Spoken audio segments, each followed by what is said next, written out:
Everybody, you all know me. I'm Teddy Burriss, your LinkedIn strategist and trainer. And the conversation today is with Mr. Burriss Johnston, who is north of the border from me up in Canada, Toronto area. Toronto area, indeed. Yeah. Yeah. Is it cold up there, Burriss? It's around freezing right now. There's a little bit of snow. We're expecting a couple of inches overnight, but it's typical December weather here. It'll get nasty come New Year's, but for now it's not that bad. Yeah, they're calling for freezing rain down here in North by God, Carolina, where I'm at tonight. Not a fan of that. So, but Burriss, thanks for joining me in this conversation. Look, folks, this conversation is about LinkedIn newsletters. Burriss Johnston is doing a really fantastic job with LinkedIn newsletters. And I said, Burriss, would you get into a conversation with me about them and what you think about them? And Burriss said wholeheartedly and excitedly, absolutely, Teddy, I'd love to chat with you. So, Burriss, that's the words I'm using, okay? Okay. So, Burriss, introduce yourself a little bit deeper and tell us a little bit about your newsletter business and who you are. Okay, sure. I've been a LinkedIn trainer and consultant for coming up on 10 years now, and I do almost all my business and have done almost all my business remotely ever since I've been doing it. I work mostly with small corporations, anywhere from 10 to 500 employees. Most of my clients are ones that I've been with for a year or 2 years or 4 or 5 years.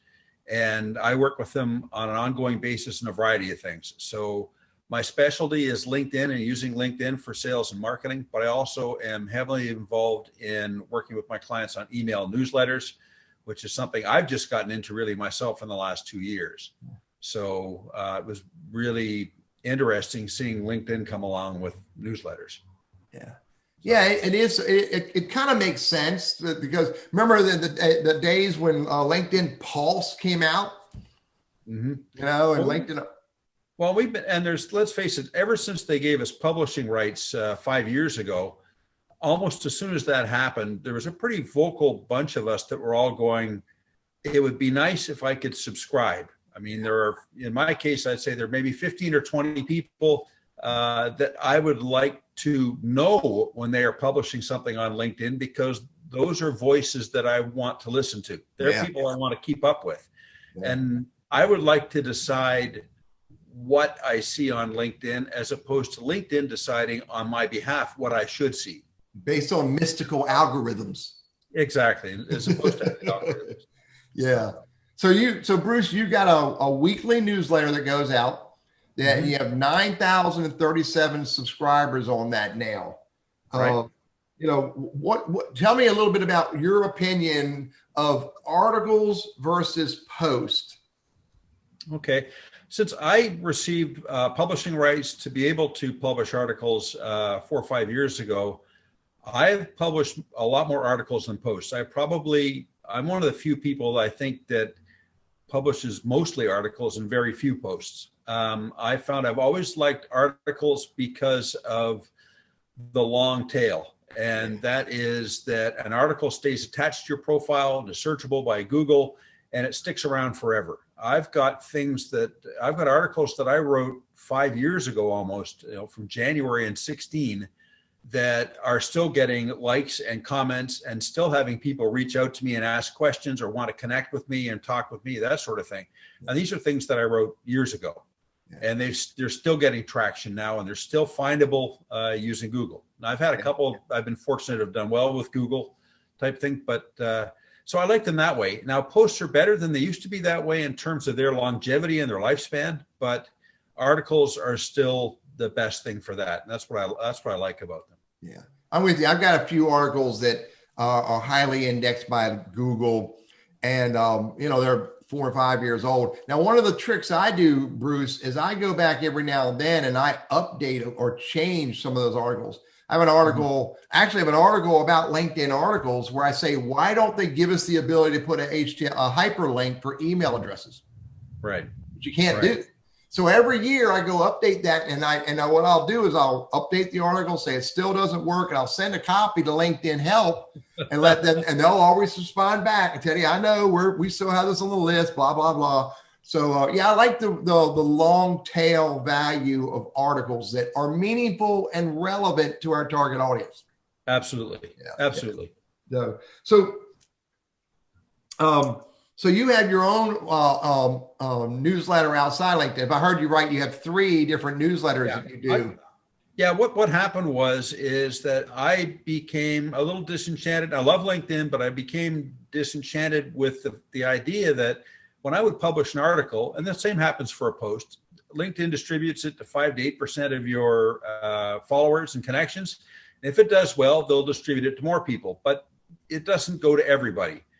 And I went, if I've got, hundreds of people that want to read what I'm writing, then I want them to be able to see it. So in the end, I went the heck with this, and I was still publishing on LinkedIn, but I started publishing my own email newsletters and got people to sign up, and then I wound up splitting it in 3, and it's kind of took on a life of its own. And I've now got 3 different email newsletters that I write about using LinkedIn that I send out every week.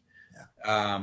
So that really keeps me busy. And then the irony is that after I started this about a year ago, and then the irony was after I've been doing this for 7 or 8 months, last summer in August, 4 or 5 months ago, LinkedIn sent me an email going, "We'd like to invite you to have a LinkedIn newsletter."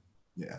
And this had been in some sort of beta or experimental stage for a while. We'd seen it around for like a year and a half, but now it looked like they were finally going to allow real people to and for some mysterious, who knows what reason it was, they selected me as one of the early people, and I was fortunate enough to get it. And so I went, okay, this is great. I'm writing 3 newsletters a week. I've got lots of content. So this is great. So this is pretty easy for me. So, and really it's just an article that you basically, the trade appears to be, I say that here's the frequency I will publish, whether it's weekly, twice a month, once a month. And in return, LinkedIn will send a notification to everybody who has signed up and clicked on the subscribe button. And that's the basic deal. I have not experimented with the what happens if I start skipping weeks type thing, but I don't want to do that. And not yet. Kick the gift horse in the mouth. But so I've been doing that, and it's worked, and it's worked extremely well. And LinkedIn certainly lived up to their end of the bargain. So I've been quite happy with it. So talk about building your subscriber base. If I heard you right, or when we chatted earlier, you said that you thought what LinkedIn did is the first time you did your newsletter, LinkedIn alerted your entire network and gave them the opportunity to then subscribe to it. Correct. That's my impression. I'm not sure if that is completely legitimate and true, but that's the impression I've got. The impression I've got is that they sent a one-time notification via email, and I think internally as a LinkedIn notification saying, subscribe to Burriss Johnston's LinkedIn newsletter. And a lot of my connections and followers did take them up on that. Maybe 1,000 of them did. I've got a little over 8,000 between my connections and followers. So I had quite a few, but not that many, out of the total number. Yeah. So, but then after that, it's all been organic, and people that I think have basically found it through LinkedIn. I'm not really doing anything to promote it other than publishing it every week. So sure, it gets shared around and people discover it because it does get shared maybe a half a dozen or a dozen times a week by people that'll share it with their network.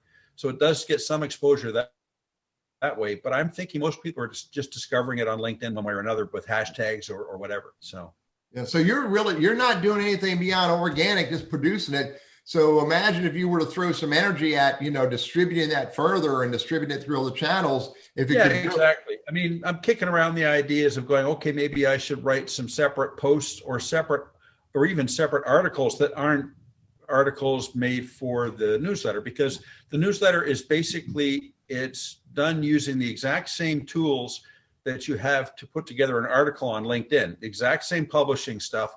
And basically there's just one little box at the top you toggle and you go publish as an article or publish as your newsletter. Got it. That's the only difference between the two, and formatting them and putting them together. So in that context, the difference between publishing to as an article, as a newsletter, talk about the analytics. So I'm assuming then the analytics are very similar. The analytics are exactly the same. Basically, you get the exact same screen up that goes, here are the titles of the people that are looking at opening your newsletter. Here's the cities that they're from, the top cities they're from, and here are the top companies they're from. Yeah. And that's basically it. And of course, they're not really correlated with each other, and they may be, I think they're also like on articles where if someone comes back 9 times, it gets counted as 9 views. So they can be distorted that way. The statistics can be distorted that way. So it's interesting. Like I think on most article statistics, the statistics are interesting. I'm not sure if there's much that you can actually really glean from them that's realistic, that's really helpful. Yeah. So maybe it would be something interesting for LinkedIn to give us some more features in newsletter analytics, such as how many emails got opened and then how many of those opened came back and read it. That would be an interesting add to the analytics. For example, one of the things I can tell how many by writing it down. I can see how many subscribers I've got today and how many subscribers I've got at the same time tomorrow. And I can go, okay, good. I got 62 new subscribers. However, that's my net difference. I can't tell if any people unsubscribed. Yeah. And I know people are unsubscribing because I've actually seen the number go down a couple of times by a few people. So I know that is happening. And realistically, I know from having my own email newsletters that happens. People, for one reason or other, people go, this isn't for me anymore. It's not what I thought it was going to be. And they unsubscribe. But it would be nice to know whether that's the case here, because with my email utility that I use for my email newsletters, I get a lot of things like that. And also, for example, I can see who is opening my newsletters the most often type thing. And I'm not getting any of that from LinkedIn. So granted, it's early days, so it could get a lot better. Who knows? Could be. And then another thought too is I can see my followers of my LinkedIn profile. Can you see the names of the followers to your newsletter? Sort of. Yes. It's a list. And so there is a list. So I've got a list. That's 9,000 people long. And if you want to scroll through the list, you can scroll through 9,000 people. It's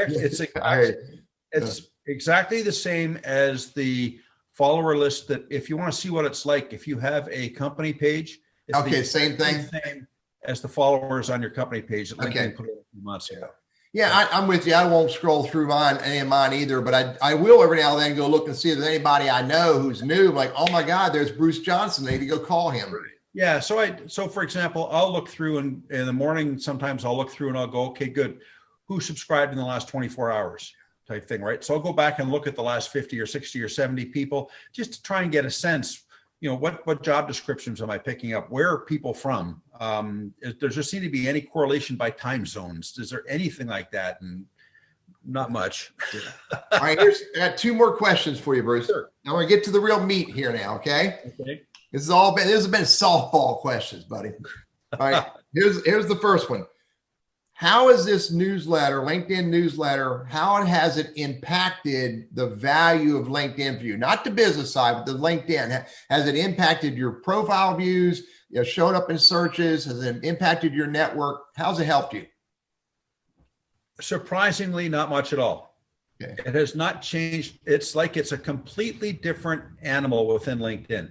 Okay. Whereas I used to publish, and I still do it, publish articles for credibility because they're a good thing to have, where you can show people that, hey, this is what I'm good at, and you can see I'm good at it from reading the articles I've written about this topic type thing.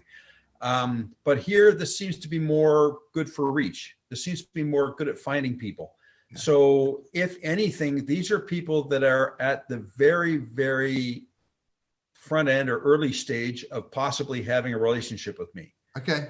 So I'm not connected with most of them. These are true followers. So I'm not connected with most of these people. Whether I do wind up becoming connected with them, I don't know. We'll wind up and see. So okay. All right. Here's the real meaty question.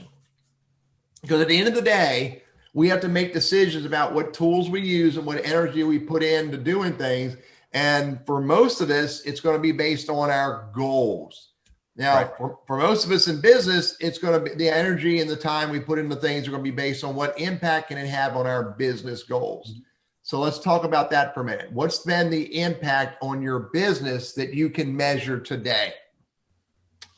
There has been an impact. Right now, I can't figure how much. I'm getting a lot of new business inquiries and I'm getting new business.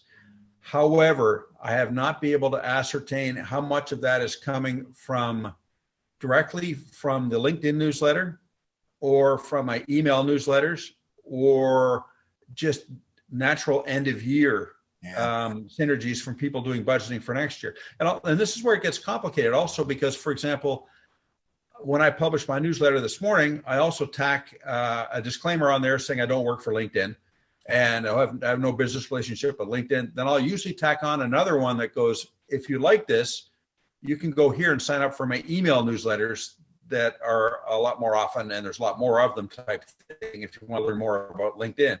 So if I'm getting someone who has a business inquiry and they originally found me through my newsletter on LinkedIn, but then I've really developed my credibility as for what I do through my email newsletters because there's more of them.